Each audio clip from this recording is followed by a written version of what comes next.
guys? Welcome to CMJ Live. Now, here's the thing. I got two little ones, and I don't know if you've been outside. It's cold. Okay? So that's telling me two things. One, the CNE is open, so that's telling me something else. Caravana is done, so that's telling me something else. School is around the corner. Okay? If you got little ones, it's around the corner. You can't hide. You can't go back in time. School is coming up. So I thought, you know something? What can I do to help you get the information and get prepared properly? So I had to go to my partner in crime. Please introduce yourself. In crime? Oh my gosh, that sounds terrible. Hi to everyone. My name is Suzanne Nurse. I'm actually a trustee with the Peel District School Board, and looking forward to having a conversation today about how to help you get your children ready for school. You know what's funny? Yeah. CNE is always my marker. Yes. For the end of the summer, that school is around the corner. Yep. Where to me, you know, when the festival jumps off, everybody's excited. I'm thinking, uh-oh. And then the week later, the CNE opens. I'm like, oh, that's it. Yeah. That is it. Absolutely. And then when Canada's Wonderland is giving away passes like crazy, discount passes, I know it's done. It's done. So let's start off right off the bat, okay? I got a phone call. The names of your child's teacher and everything should be up and ready. It should be. Okay? So if you need to know where what your child's class is, yes, the class list. Yes. Most elementary schools have those lists posted outside the door right now. Okay. Now, they're going to be taken down probably about 2 or 3 o'clock tomorrow, because needless to say, you don't want that information out there to just anybody passing the school. So exactly. If you go on your school's website, they probably have a lot of information about the class list, when they'll be posted, and what time frame, so you can go at least know ahead of time what your teachers. Right, and then do me a favor, everybody.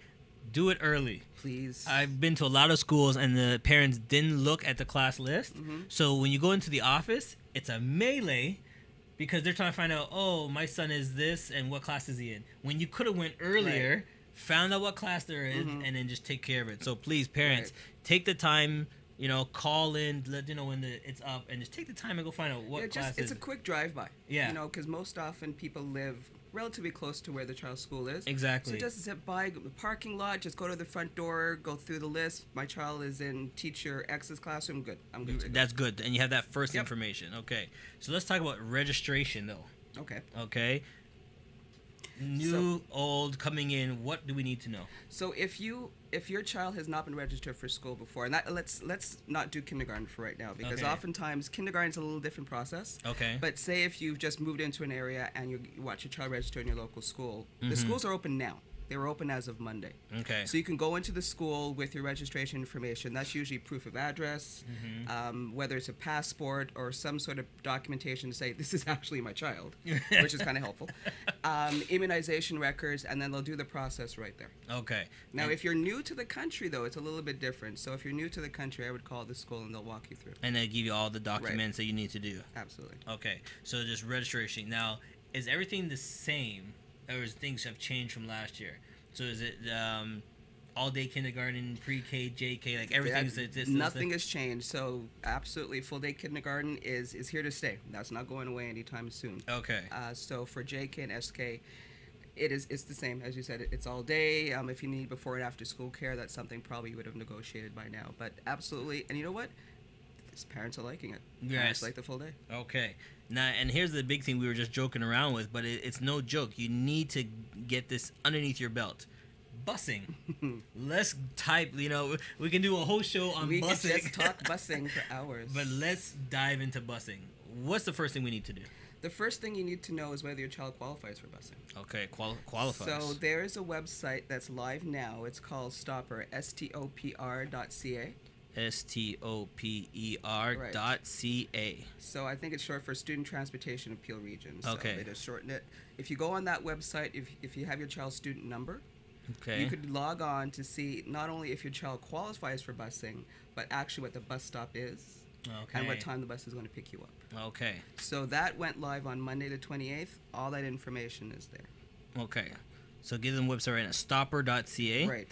Go online, and we can find out location of where the bus actually picks it up. Because the funny thing is, where I live, there's actually 5 buses that go through my street. Some areas are busy because it's not just us. It's the Catholic board. Right. Sometimes private schools have the buses going through, and also we have French public and French Catholic and French immersion. Some areas are really busy, so make sure you're in the right stop. Right, because it is really confusing. Like, I've sat there and looked outside. I actually have one bus that faces going down the street, and they're on the right side of my street. But if you wait 20 minutes later, there's another bus that comes on my side facing the opposite way. Right. But they're 2 different schools. Right. And then if you wait until 8:30, when I come back from dropping off my kids, there's a smaller bus that is down the street, but he parks 9 doors down. Okay. Okay. But then if you wait again, there is a lady that comes out. It's funny because she has 2 different kids, so I see her coming out twice. One child goes on one bus, and then another child goes on another bus. So you have to be really aware of a couple of things. For me, it's one, bus number. The bus number is right there. Don't stick your child on. Just because the bus shows up, don't put your child on the bus. Don't put the child on the bus. And a lot of people were doing that, like, oh, that's the stop, and they just throw the kid on the bus. Make sure that the bus is going to the right school. And all joking aside, we've got some great bus drivers who actually do ask when they stop. They open the doors. They ask this. They say this bus is going to X school. Okay. Just to make sure, because the first day of anything, it's confusing. There's always a little bit of confusion. So if you give it a couple of days, things settle down. But that first day of school, there's always this confusion on the part of the parents or the kids because they're excited. They've been off all summer, so now, going back, talking to friends, and some of our bus drivers are new. They're just learning the routes. They should have been practicing them before. Right. But just expect for the first day that it's not going to run smoothly, but it definitely improves as the days go on. Okay, so bus number. Make sure it's going to the right school, and then find out the time, which is a big thing. Yep, and be there around 10 minutes before the actual pickup time. Right. Just it's always good practice. Just to keep it going. Yep. Okay. Now, there's an app. We talked about it last time about late, absence, all that stuff. What's the app? It's called Safe Arrival, and that's an app. It's for students who are in kindergarten to grade 8. So remember back in the day, you used to call your school if your child was going to be late or absent. Press 2 for this. Press 2 for So now you actually do it online. So you can download the app. If you go on to your app store, if you type in Safe Arrival, it'll come up and it's a free download. Okay. So if your child is going to be late or absent, you do it that way. Okay. Which is actually much faster for the school to actually collect that information. So God forbid, if somebody's absent and shouldn't be, it gives the school time to actually start activating that process of, where's is the it child? Because the parents just didn't call? Right. Or something untoward has happened. Okay. So make sure Safe Arrival. Right. Take the app. It's free app. Go online, and then you can add it right there. Because what I found out is a couple times before I did the app, I would leave a message on the phone. But then I realized my child's not the only child that goes to a school with 400 different kids. Absolutely. So you got 400 different possibilities of kids calling in sick or someone calling in. So the secretary will not have time to go through all 36 messages. Yeah, and not the first thing in the morning. There's always something else. So this way, it's electronic download for our secretaries now, or sorry, I should say our school admins. Right. So they could download that list. Okay. Which is a lot faster, as you said, than taking each and every message. And listening to this long message. It's right there in front of them. So make sure you get the app, Safe Arrival. Go online. It's a free app, and just download it into your phone. Okay. Now, here's the other thing that we found out that a lot of people don't do until it's too late. Okay. You do have an opportunity to talk to the principal, the teachers, and everything. Set a schedule.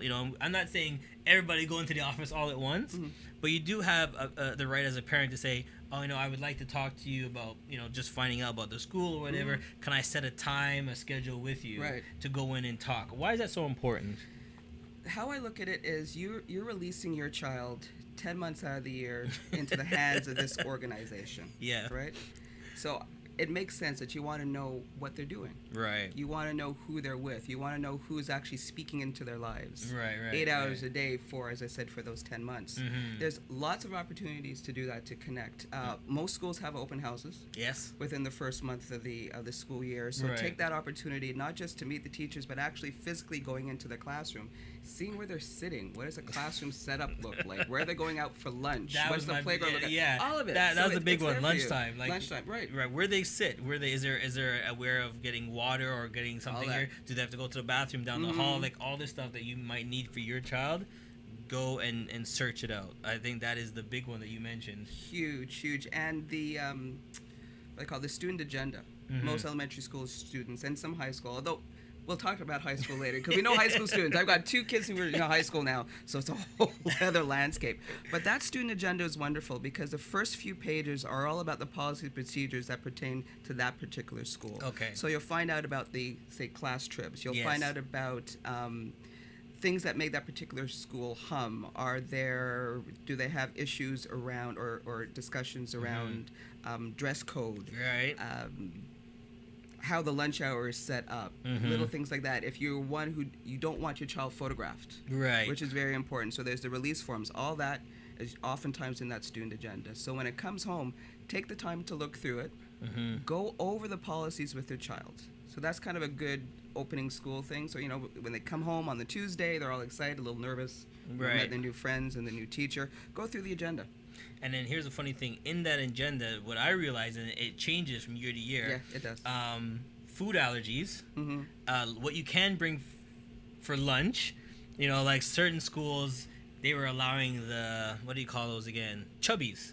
Those little pop things. Right. Now they don't allow them to bring them anymore because they're making too much of a mess and they're sticking on the floor. So they just want drinking boxes. Like there are some rules to lunch that certain things that they're allowing. And I said it's school by school. Yeah, it's every school is different. Some schools that they probably don't have a lot of students bringing in chubbies, so it hasn't become an issue. Right. So every school is different. So make sure you find out the allergies, what they're allowed to bring for snacks and stuff like that, and don't think because they're back to school now, there's microwaves. And there's no, I had a lovely parent call wanting to know, if I send the hot lunch, will the teacher be able to microwave it for them? Said, unfortunately, they don't have those facilities available. Yeah. But you know what? There are options. I mean, as I said, I still have kids in this system. We bought these really great thermoses that keep it hot all day. Yes. So, just heat it up before they go to school, put it in, they're good to go. Okay.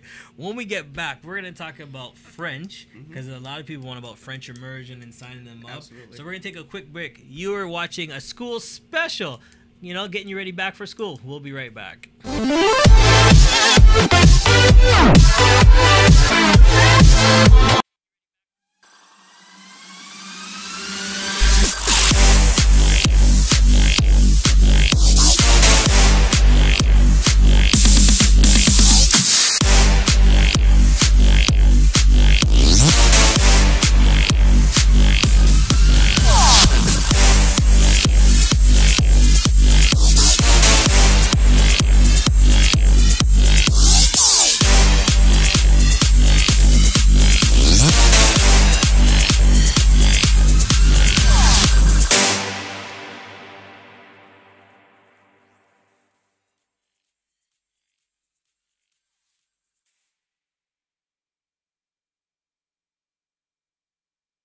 Discover the incredible India.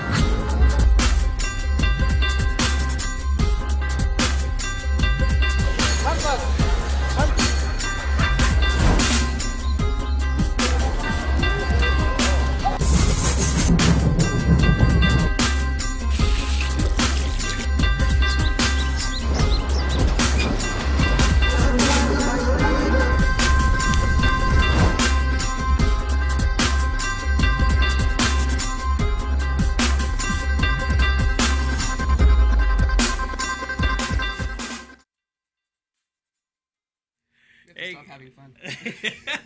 Hey guys, and welcome. We are doing a school special, and we're just joking around, but it's serious because a lot of parents, new and old, I don't know if they just think it's my child's been going to school for 6 years. It's all the same, and there's never been an issue. And there's never been an issue. So, but I always think things are never the same. Because here's the funny thing is, a lot of schools, principals change. Yes, they do. Secretaries or admin change. I always call them secretaries. I apologize. I know. And I have to check myself too. So they're office admin. Yeah, office admin. Because I remember I had 2 great secretaries back in the day, so I'm always going to call them secretaries. Right. Because if you get to know the secretaries, get to know the custodian staff. They really are oftentimes the heartbeat of the school. Exactly. When you walk into a school, the first friendly face that you should be seeing. Right. are the office staff. Exactly. And then most times now, like, because we lock the doors at a certain time, Yes. that, you know, I see the custodian every day. He's there waving, getting the kids in, and then we're locking the doors. Right. So here's the thing why I'm bringing that up. I know we're touching on French. We're going to get back to French, but since we're talking on that, just to let new parents know, at certain times, doors get locked. Right. Okay? Because of, you know, situations we're trying to keep our kids safe, that the door access that you used to get in, they all lock at a certain time. So what I suggest to everybody is walk with your child and know what door they go into. Right. And if that door is locked because they're late or something, where's the secondary go? Where's the office? What route to walk around the building? Is this way shorter? You know, don't go the long way where there's no traffic. Go back this way. They need to find out how to get into the school. So you're right. Our school doors, our elementary school doors are locked. From it depends on when the school bell times are, when they start and when they end. But our doors are locked, as you said, for safety reasons. If you have to go to the school, whether your child is late or you need to drop something off for your child and the door is locked, you can still go to the front door. All our schools have doorbells. Right. So they have this buzzer. So you buzz, and once they recognize, they'll ask, you know, who you are, what the purpose is, which makes sense. It's like your house. Right. Like you're going to ask who's at your door. Just buzz and let the person you're not going to open the door. So they're going to ask you who you are and what the purpose is. And then, you know, if you're saying a parent dropping off some food for my child, then they will, there's a button that they could activate in their office to actually unlock the door. Okay. And then also, when you get in, there is a signing book. Yes. Please sign in the book when you're picking up somebody, and sign out and sign in just if you're a visitor. We have visitors badges now. Okay? You know, and it's all about keeping our students safe. I know some parents think it's a hassle that they say, well, they know me. Yeah. Why do I have to do it? Right. Well, they might know you, but they don't know everybody's coming in. So they want to make sure that your child, who is the most precious thing to you, is being protected when they're on school property. Right. So even though it might seem a little tedious, fill out the book, you know, put in what you're coming in for, the time in and time out. If you're going to be there for a while, put on the visitor badge. Right. So if other teachers see you in the school, they'll know you're not somebody just kind of walking around. You're there for a purpose. Because, yes, you're right. Your teacher knows you. The gym teacher knows you. The office teacher knows you. But there is 9 other teachers that don't know who you are. So why go through all the hassle? Just wear the name badge. Just wear the badge. All right. And since we're talking about this, I'm going to give you a quick scenario. So one time, a child had to go to the doctor's office real quick. So the mom got off work, jumped in, picked up the student, went to the office, but she never signed the kid in and out. Okay? Picked up the student and left. Okay? So now the father's coming in now thinking, oh, it's after school, let me go pick up my child. And the child's not there. Because one, the parents, do you have this child? Like, it's a whole bunch of